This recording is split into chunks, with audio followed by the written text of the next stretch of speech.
સુરતમાં રથયાત્રાને લઈ સમગ્ર માહોલ ભગવાન જગન્નાથના ભક્તિના રંગમાં રંગાયું હતું.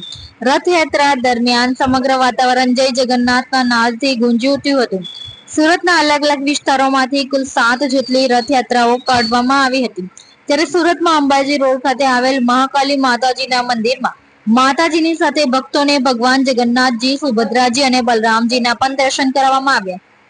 મહાકાલી માતાજીના મંદિરમાં ભક્તોને ભગવાન જગન્નાથજી, સુભદ્રાજી અને બલરામજીના દર્શન કરાવવાની સાથે ભક્તો માટે ભગવાનને પ્રિય એવા કઢી ખીચડી, મગ, માલપુઆ અને જાંબુનો પ્રસાદ પણ રાખવામાં આવ્યો હતો, જેનો 500 જેટલા ભક્તોએ લાભ લીધો હતો. તો મંદિરમાં આવનાર ભક્તોએ પણ ભગવાન જગન્નાથજીના રંગમાં રંગાઈ તેમના ભજન, કીર્તન સહિત ગરબાની મજા માણી હતી.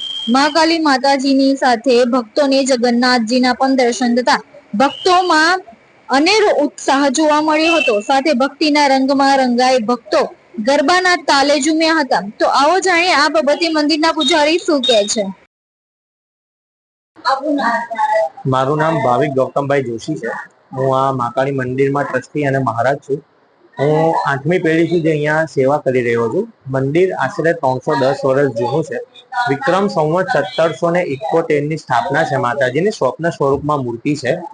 આ માતાજી મહાકાળી માતા એવા છે જે ઓલ ઓવર ઇન્ડિયામાં આવી મૂર્તિને હશે જે મૂર્તિને 18 ભુજા છે. એટલે મહાકાળી માતાની આ મૂર્તિને 18 ભુજા છે.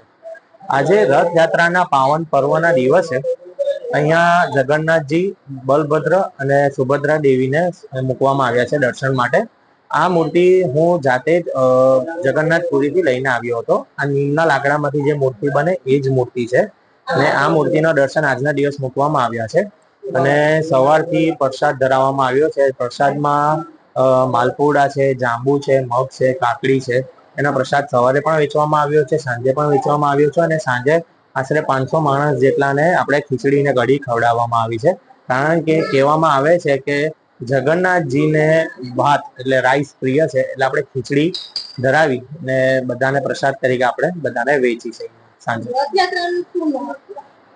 રથયાત્રા જેમ પુરીમાં કાઢે છે, જેમ અહીંયા આપણે અમદાવાદમાં જે આપણે ગુજરાતમાં અમદાવાદમાં પ્રચલિત છે, તે રથયાત્રા ભગવાન લોકોને દર્શન આપવા માટે ઘરે ઘરે જાય છે. જે લોકો આવી નથી શકતા ભગવાનના મંદિરે, નિજ મંદિરમાં દર્શન કરવા માટે, એ લોકોને દર્શન આપવા માટે ભગવાન જાતે જ તે બહાર નીકળીને ભક્તોને દર્શન આપે છે.